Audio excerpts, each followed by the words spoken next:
Hi everybody, welcome to another Inner Drive newsletter video on leadership. And today we're talking about vision and strategy, and we are delighted to be joined by James Maxwell.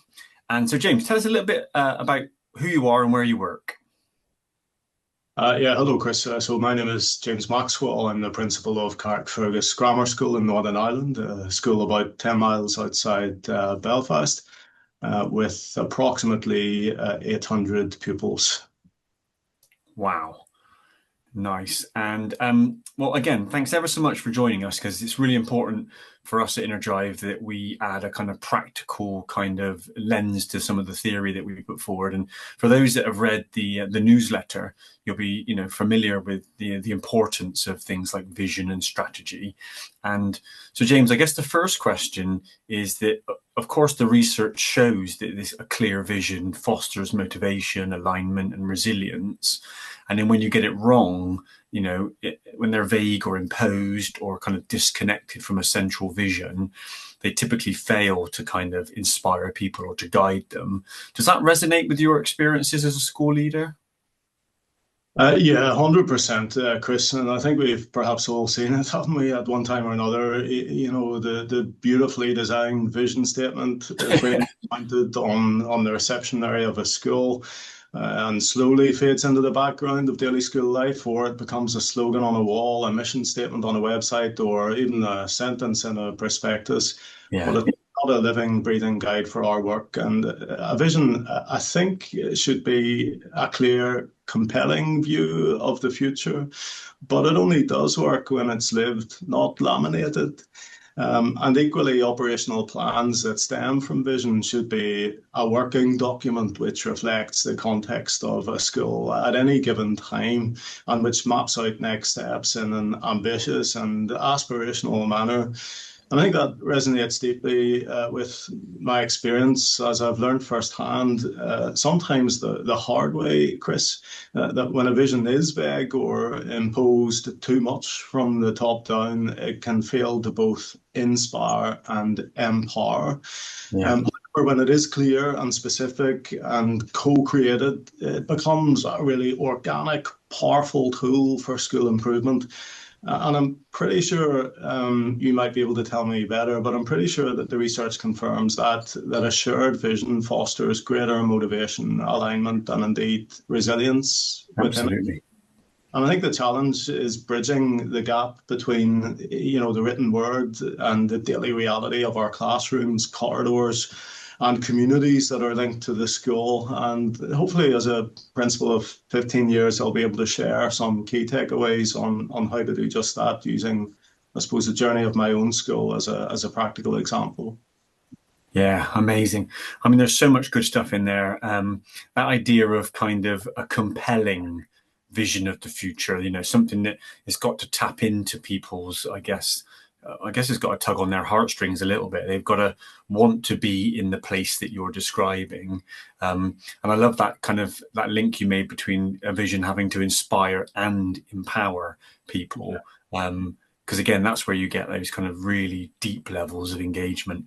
Do you, do you have a particular way of approaching kind of vision creation or strategy selection?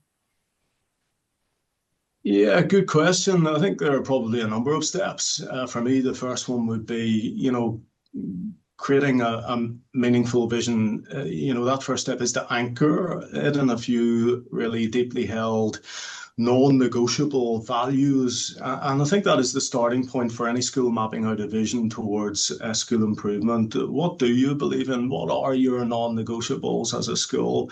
Because those values become the bedrock upon which I think every strategic decision that informs the vision is made. At my own school, for example, our vision is built on three core, what we call pillars of knowledge, opportunity, and respect, our three values. So knowledge is really about our commitment to a world-class, research-based education, focusing on high academic standards. Opportunity would be, our belief in every pupil's potential and our commitment to providing pathways for social mobility and personal growth. And when we talk about respect as one of our non-negotiables, well, that's really about our focus on fostering a positive, safe, and supportive environment built on strong relationships, excellent centralized systems for behavior management and mutual respect. And I think for us, those non-negotiables, those pillars, they aren't just abstract ideals. They are the filter through which we see our purpose and define our path forward. And I think that's really important when you're considering vision. Yeah, I mean that again. I love the idea that you start with values, because like you just said, they act as a filter through everything else. That you need to see everything else through. And I think once you've launched a vision and you're going ahead with a strategy, having those kind of non-negotiables, foundations, values to kind of link back to means that you never get too far off kind of track. So that's really interesting. I mean, one of the things that we talk about, I guess, in the newsletter, and certainly from my experience, both as a leader and earlier in my career, a kind of member of a group or a team, that idea that if I haven't been, I guess, engaged in the process, it somehow dents my engagement level and my commitment level to anything that comes after that. Do you have any specific practices that you use to make sure that staff are kind of, have a voice in the process and are kind of aligned and engaged? Mm. Well, I think it all goes back to that core challenge, doesn't it, of ensuring that the vision is a living guide, a living and breathing thing in a school, not just the poster on the wall. And it Yeah. does only truly work when staff feel, and indeed all stakeholders, staff, governors, pupils, parents feel that they have had a voice and are, as a result, genuinely aligned with the school's direction. And I think that requires more than, an annual presentation by the principal in August at the staff Baker Days. It demands really constant communication and a commitment to building a sense of shared ownership.